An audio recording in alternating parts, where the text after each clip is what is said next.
Hey guys, welcome back to the channel. I want to share with you today this intermediate level modeling class, and stick around till the end. I'm going to give you some tips on how to get some auditions.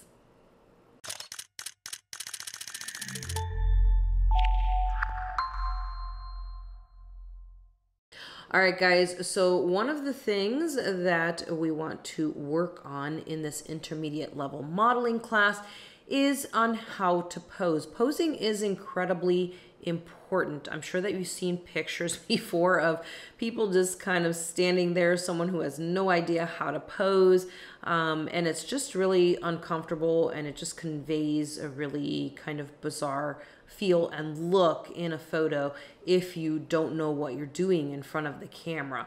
And it's important, one of the things that we always recommend is using a mirror as you practice your poses so that you can see what it looks like, but you also get to practice maintaining eye contact with the camera and with the photographer on the other side. So these are some very key elements that you want to get used to and very comfortable with doing before you actually sit in front of a camera with somebody. So those are some things to keep in mind as you practice the things we're going to talk about in this video today. So let's talk about posing with angles. So you don't want to just stand there like a pole.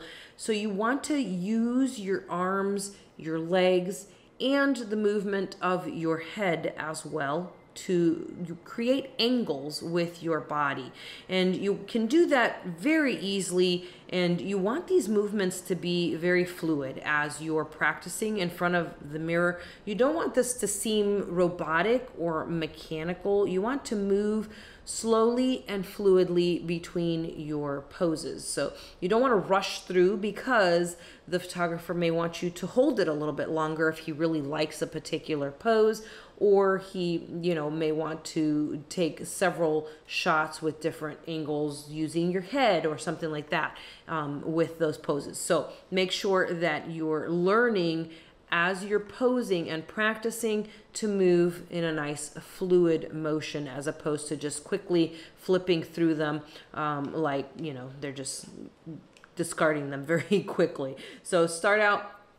You can use, as I mentioned, your hands by placing them on your hips, and you can even place them like up in the air, just like you're just holding your hand behind your head. You can again tilt your head, and you can use your chin. You don't want to drop it too much, and you don't want to lift it too much for a photo, but you can also create angles by moving your chin as well, turning your head to the sides, and using your arms up and down and to the sides as well on your hips for various angles. Same thing with your legs. You can create lots of great angles with your legs as well by turning the foot in and creating a triangle shape with one leg, or even the knee towards the front or towards the side, or crossing them in the back. Lots of different ways to create angles. Make sure, again, we're practicing these in front of the mirror. Next up is posing while standing. So if you have a full-length mirror, this is the best, is stand in front of that mirror. And we were just talking about the angles. You want to practice those angles while you're standing. You can also take an arm and cross in front of you and use your other arm to sit in front. You can put an arm behind. Don't be afraid to have your arms doing different things from each other, because again, that's going to create different lines and different angles with your body, especially if you're standing and you have no props and it's just you, which is actually going to be the case most of the time. When you're in front of a camera, you're likely most of the time going to be standing. So you want to make sure that you're practicing these movements a lot, and you want to bring those angles into your posing while standing. The next thing we want to talk about is posing while sitting. So when you're sitting, we tend to feel like we slump down a little bit, but posture is really key when you're posing and sitting. is probably one of the more challenging ways to pose is while sitting, because we want to make sure that we're thinking the whole time about keeping our shoulders back and down. So you're kind of sitting up. If you're sitting upright, if you're leaning, again, you still want to have good posture. You don't want your shoulders to round as you lean into a pose. You can place, if you have a table in front of you or a counter, placing both hands or one on the counter and leaning into the picture while you're sitting. You can also use your legs to place your hands and lean in while you're sitting there as well. And you can do lots of great angles while you're sitting and posing with your legs as well, by crossing legs either at the knees or at the ankles. And then you can always put set those legs apart and placing your hands in the center and leaning into the photo. There's just so many great options in posing while sitting. And this is something that's also very important, practicing in front of that mirror as well. Now, every once in a while, you are going to have the option of using a wall to pose. And there's lots of different things that you can do here, because you not only stand, but you can also use the wall to pose, to lean on, to place an arm on, and you can also sit and use the wall to lean on as well if you're in a sitting position. There's just so many great options that, that you've got to use a wall while posing as well. This one's going to be a little bit trickier to use a mirror, unless you've got a full-length mirror that you can take with you.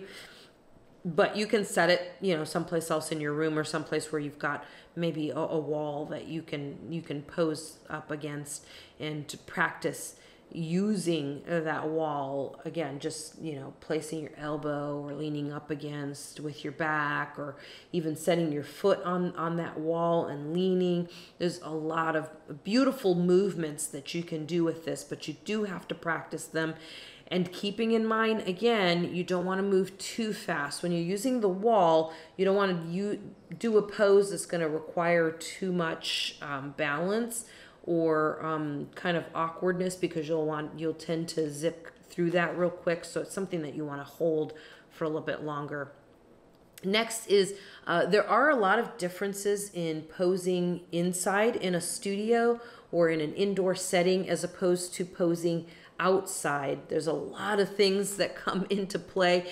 When you're posing outside, you've got you know, the sun to contend with, whether it may be in your face or if a reflector is being, you know, cast into your face, and you've got to find a way to work around that. So do practice posing outside as well, and making sure that you're able to, you know, making sure that you're able to use your expressive eyes, and you're not squinting when you're out there posing. You're able to maintain those great facial expressions as you're posing outside. Another thing to think about too, as you're posing outside versus posing inside, is you're likely going to have to maybe contend with a little bit of wind, or even something like humidity or heat, and you're sweating outside. What those things are going to do as well with the hair. It's something you can actually use as you're posing out there, and using your hands to help you to use that into your posing as well. So let's talk about different ways before we take off here, how you can find auditions, how you can get auditions. And if you've seen videos here on the channel, or if you've taken classes with me before, one of the things we always talk about before you get started in modeling is always to clean up your social media. So go through your social media. You want to make sure that you're conveying the concept that you are a model, and that you are actively seeking modeling jobs, paid modeling jobs.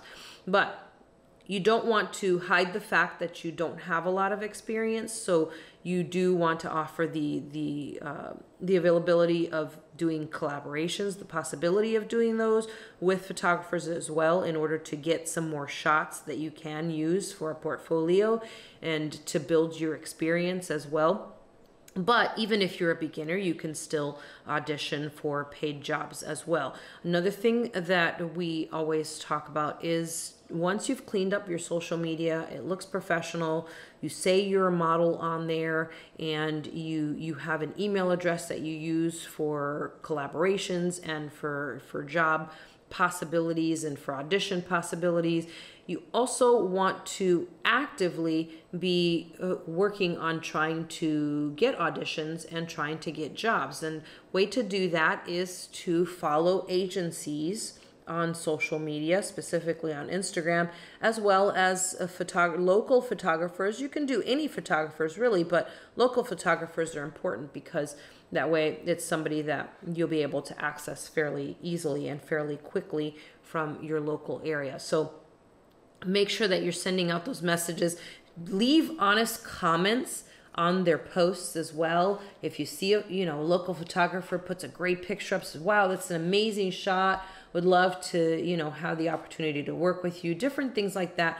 You don't want to harass these agencies and these photographers, but if leaving honest commentary comments on their posts is definitely going to get you noticed and get you some opportunities for auditions and for jobs and even agency representation as well.